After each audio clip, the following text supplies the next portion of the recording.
بەڕێزان کارەکانی کۆنگرەی پارتی تا ئێستا بەردەوامە هەر لەسەر ئەم پرسە گفتوگۆ لەگەڵ بەڕێز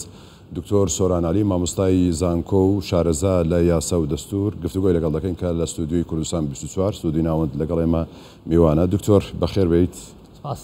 هەر حزبێک لە جیهاندا ینی کۆنگرەی هەیە، کۆنگرە دەبەسێت وەکەوەی ئێمە بەرچاوڕوونیشین ئەو حزبانی کە لە هەرێمی کوردستاندا هەن بەپێی سیستەم و پێڕەوی تایبەت بەخۆیان چەند ساڵ جارێک کۆنگرە دەبەستن. ضرورەتی کۆنگرە چییە؟ بەناوی خی گەورە سواز و بەڕێستان و سڵاو لە بینەران. دیارە شتێکی نکڵی لێ نەکراوە، هەموو حزبێک هەدەفتیایە گەشتنە بەدەسەڵات. ئەسڵ و فەلسفە لە گەشتن بەدەسەڵاتە متمانە وەرگردنی هاوڵاتیانە، متمانە وەرگردنی گەلەکەیەتی بۆ نوێنەرایەتیکردنیان لە حکومڕانی و فەرمانڕەواییدا. ئەمە سادەترین مانای بنەماکانی دیموکراتیە بۆ گرتنی دەسەڵات. هەڵبەتە حزب ئەو ئەداتەیە کە لە نێوان هاوڵاتیان و لەلایەن حکومڕانیەوە نێوەندگیری دەکاتەوە و دەگاتە ئاستی حکومڕانی و فەرمانڕەواییکردن و بەڕێوەبردننی و ئیدارەدانی دەوڵەت. کاتێک کە باز لە حزب دەکەین وەکو ئەداتێک پێش ئەوەی بگاتە دەسەڵات پێویستە ئەم شەرعیەتە لە نێوخۆی خۆدیشە دروست بکە و لە فتری زەمەنی هاوکات بە یاخود نزیک و هاوشێوە بە فتری حکومڕانی نوێی بکاتەوە و ئەم متمانە نێوخۆی خۆی ئەزمونەی بگوازێتەوە بۆ متمانەی نێوخەڵک و کۆمەلگاکەی خۆی. بە مانایەکی تر کاتێک یەکێک لە سایەترین بنەماکانی حکومڕانی ئەوە بێت کە متمانە لە خەڵک وەربگرێ و خۆی نوێ بکاتەوە حکومڕانی لە چەند ساڵێکی دیاری کراودا کە مش بەپی ئەزمموی وڵاتان دەگۆڕێ لە 4 ساڵ جارێکدا یا 5 ساڵ جارێکدا لە دەسەڵاتی جێبەجێکردن بیان دەسەڵاتی یاسادانان بێت. پێویستە ئەو حزبەی کە دەگاتە دەسەڵات ئەزمموی نوێخۆی خۆشی ئەم کارەی پراکتیزە کردبێ لە ڕووی یاسایی و لە ڕووی سیاسیەوە و ئەندامەکانی خۆی پێڕاهێنابێ پێش ئەوی حکومڕانی خەڵک بکەن لە ڕووی حزبیەوە بۆ خۆیان گەشتمێتنە ئاستێک متمانەی نێوخۆییان هەبێ و خۆیان نوێ کردبێتەوە و گەشتبێتن بە ئاستێک قبوڵی دەسەڵاتکردنی دەسەڵات بکەن و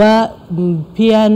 کارێکی سەرەکی بێ و ئەساس بێ و هەدەف بێ بەوەی کە متمانەی خەڵکی و شەرعیەت وەرگردنیان لە هاوڵاتیان هەمان ئەزمموی نێو حزب بێ بۆ ناو دەوڵەت. باشە کەواتە بەنزیکترین نمونە کە ئێستا پارتی لە کۆنگرەدایە پارتی تا چەند توانیوێتی ئەوە بکات؟ ئەگەر تەمەنی پارتی دموکراتی کوردستان هەژمار بکەین بە ساڵەکان و نێوانی هەر کۆنگرێک بۆ کۆنگرەیەک ژمارەیەکی بیرکاری وەرنەگرین بڵین چەند ساڵێک و هەمووی هاوشێوی یەکتر بن، چونکە ئێمە بێ و ڕاستیمان لەبەرچاو بێت دامەزراندنی پارتی دموکراتی کوردستان هەتاکو ئەم وەختە ئەو پێوەری کە دەڵێن بۆ حکومڕانی ڕەنگە یەکسان نەبێ لەگەڵیان، چونکە لە فترەی دامەزراندنی سەرەتاییەوە فترە و مەرحەلەی شۆڕژگێڕی بووە نەک فترەی حکومڕانی بووە. لە ساڵی 1992ەوە پارتی دموکراتی کوردستان گەیشتووەتە ئاسێک حکومڕانی ناوچەیەکی دیاریکرا و کاوەکو هەرێمی کوردستان و پاشان بەشدار بێ لە حکومڕانی و ئیدارەدانی دەوڵەتی عێراقدا. بە کۆی تەمەنی پارتی دموکراتی کوردستان کە 76 ساڵە ئەمە 14هەمین کۆنگرەیەکە بەستوێتی، کەواتە یعنی نزیکەی بۆ هەر 5 ساڵ جارێک کۆنگرەی تێدا بەسراوە کە ئەمە هاوکاتە بە پێوەرە نێودەوڵەتیەکان بۆ حکومڕانی و دەسەڵاتکردنی دەسەڵات لە زۆربەی زۆری دەوڵەتاندا گۆڕانکاری لە حکومڕانیدا لەسەر ئاسی یاسادانان و جێبەجێکردن، چی بۆ سەرۆکایەتی دەوڵەت بێ، چی بۆ یاسادانان بێ، چی بۆ پێکهێنانی حکوومەت بێ. فترەیەکی نزیک لە 4 ساڵ تا 5 ساڵ هەیە ئەیش بەپێی ئەزممون و بەپێی پراکتیزەکردنی جۆری یاخود گونجاوی لەگەڵ سیستەم و بارودۆخی سیاسی وڵاتەکەدا. کەواتە ئەگەر بێت و بە شێوەیەکی ڕێژەی وەربگرین کۆی هەموو تەمەنی پارتی دموکراتی کوردستان هەتاوەکو ئێستا و بە بەراوردکردنی بە ساڵەکانی دەسەڵاتکردنی دەسەڵات ئەگەر بۆ وڵاتێکی سەقامگیر لە حکومڕانی بێت تا ئێستا لە ستاندار تێنەپەڕیوە. جگەل لەوەی ئێمە ئەبێ ئەوە بەرچاو بگرین کە فترەی کۆنگرەی پێشوو بوو ئەم کۆنگرەیە زیاتر لە 10 ساڵی خەیان ئەمەش چەند بارودۆخێکی سیاسی و هەندێکیان بارودۆخی تەندروستی بۆەوەی چەند ساڵی پێشوو زانیمان. لەبەر ئەوە پێویستە ئێستەوەکەوەی کە ئیقرار کراوە لە پەیڕەوی نوێی پارتی دموکراتی کوردستاندا 5 ساڵ دیاری کراوە، کەواتە ئەگەر 4 ساڵ تا 5 ساڵ بێ پێویستە پارێزگاری لێ بکرێ بۆ ئەوی کە هاوکات بێ و هاوکۆک بێ لەگەڵ ئەو ساڵانەی کە گۆڕانکاری لە حکومڕانی و هەڵبژاردن دەکرێت لە هەرێمی کوردستان و عێراقدا کە هەردووشی دیاری کراوە بە 4 ساڵ. باشە، ینی بەپێی قسەی هەم ئەندامانی کۆنگرە بێت هەم چاودێران بێت گۆڕانکاری کراوە لەم کۆنگرێدا، خۆی کۆنگراوەی وەکۆی باسیشت کرد گۆڕانکاری دەکرێت. ینی پێت وایە پارتی چ شتێک دەگۆڕێت یان بەم شێوەیە پرسیارەکەم بکەم ئەمە کۆنگرە تەواو دەبێت دوای کۆنگرە پارتی چی دەکات؟ دەبێت چەند بابەتێک چۆن ئەڵێ چەند ڕەهەندێک لەخۆ بگرێن. ڕەهەندێکیان نێوخۆیە، ڕەهەندێکیان نیشتیمانی لەسەر ئاستی عێراق و ڕەهەندێکی نێودەوڵەتیش دەگرێتەوە. ڕەهەندە نێوخۆیەکەی دەبێت ئەو ڕیتمە ئەو سیستەمە و ئەو ئەزمونەی کە لە حیزبی پارتی دیموکراتی کوردستان نابێنرا دەبێت بەگشتاندنی بۆ بکرێت و بکرێتە چوارچێوەیەکی یاسایی بۆ تەواوی ئەحزابەکان، نوێنەرایەتیکردنیان و شەرعیەتدانیان و تەعاملکردنیان لەسەر ئاستی هەرێمی کوردستان تەنانەت بۆ بەشداریکردنیان لە پرۆسی سیاسیشدا ببەسرێتەوە بە گۆڕانکاری و پابندبوون بە پەیڕەوی ناوخۆی پارتەکەیان تاوەکو لەگەڵ گۆڕانکاری و هەلومەرجی سیاسیدا گۆڕانکاری بەسەر پارتەکە و نێوخۆی و پەیڕەوی ناخۆیاندا بهێنن. یعنی بە جۆرێک نەبێ کە پرۆسی سیاسی پێش حزب بکەوێ و یاخود بە جۆرێکی کە پرۆسی سیاسی ئەوەندە دوا بکەوێ پارتە سیاسەکان پێشی بکەون. لەبەر ئەوە دەبێت ئەم ڕیتمە لە خۆ نوێکردنەوە لە گۆڕانکاری لە حزبدا، لە نوێنەرایەتیکردندا، لە فەراهەمکردنی بنەماکانی بە سیاستکردن ئەو بنەمانی کە دەستور بەخشوێتی بە هاوڵاتی. کاتێک لە ڕێخستنی دەستوریە دەڵێ هەر هاوڵاتیەک مافی ئەوەی هەیە بەشداری لە کۆمەڵی سیاسی لە حزبی سیاسی بکات، دەبێت ئەمە لە ئەرزی واقعا ببێنرێ و هەروەها لە قانونی ئەحزابی عێراقیدا باز دەکات دەڵێ ئەبێ ئەو گۆڕانکاریانە و هەڵبژاردننی قیادە و سەرکردایەتی حزبەکان بە ئالیاتی دیموقراتی و بە میکانیزمی دیموکراتی بێنە سەر حکوم لە چوارچێوەی حزبەکەی خۆیاندا، دەبێت ئەمانە تەعمیم بکرێت بە یاسا جاریکە لە هەرێمی کوردستاندا التیزامی پێوە بکرێت. ئەمە گرنگیەکەی نەک لە ناو هەرێمی کوردستاندا دەگوازێتەوە بۆ عێراقیش، چونکە دەمت دەزانین پارتەکانن ئاراستەی سیاسی حکومڕانی دیاری دەکەن، پارتەکانن سیاسەتی دەوڵەت دیاری دەکەن و لە هەر ئەسەر ئەم ئەساس و بنەمایەشە لە ئاسی نێودەوڵەتیدا وڵاتان چاودێری ئەوەکەن بزانن کام پارتی سیاسی لە حکومڕانیە بۆی پەیوەندیەکانی خۆیان و جۆرێک لە تەعاملی خۆیان لەگەڵ ئەو دەوڵەتە بنیاد بنێنەوە لەسەر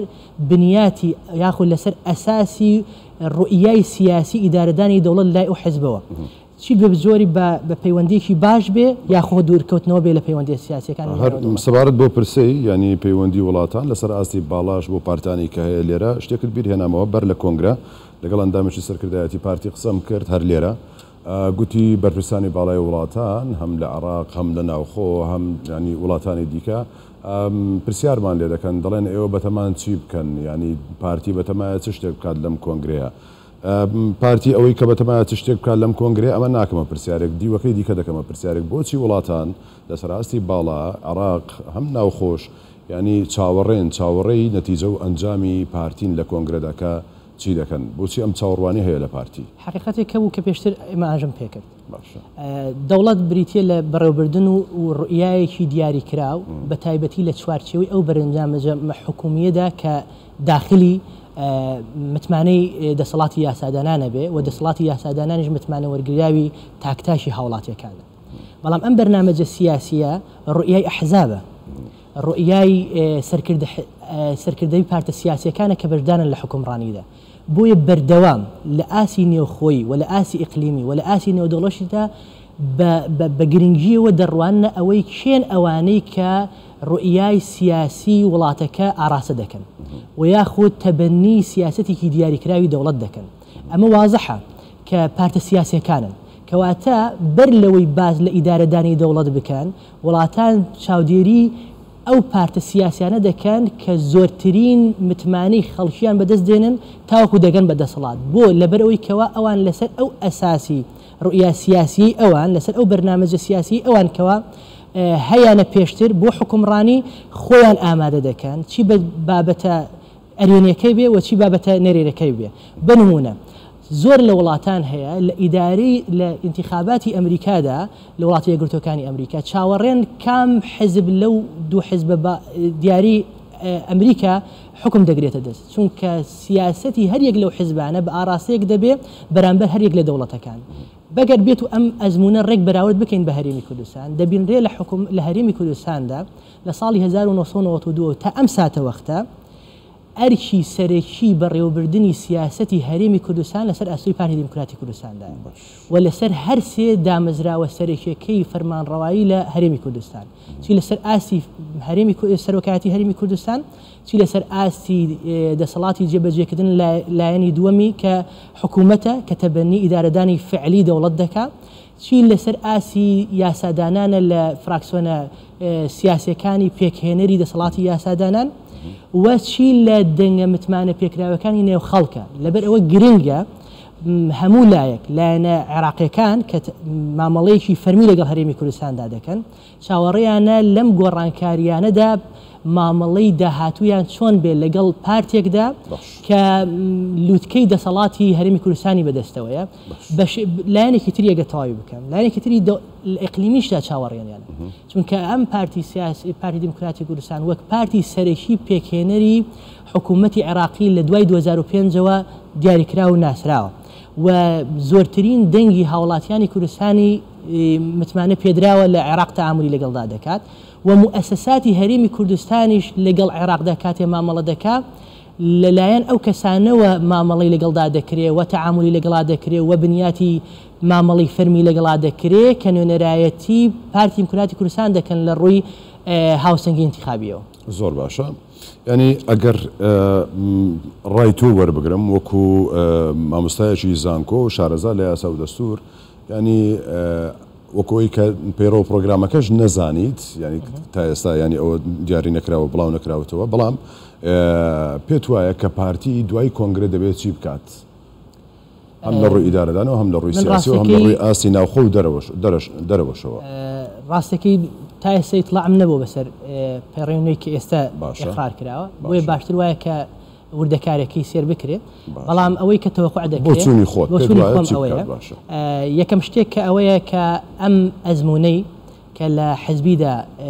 پیادە کرد پراکتیزەی کرد لەوەی کە حەقی خۆپاڵاوتن مافی پاڵاوتن و مافی هەڵبژاردن و بەشداری سیاسی و ڕەخساندنی هەلی یەکسان بۆ ئەندامەکانی لە پرۆسەیەکی شەفافدا کە نزیکەی زیاتر لە 45 ڕۆژی خایان ئەم نوێکردنەوە سیاسیە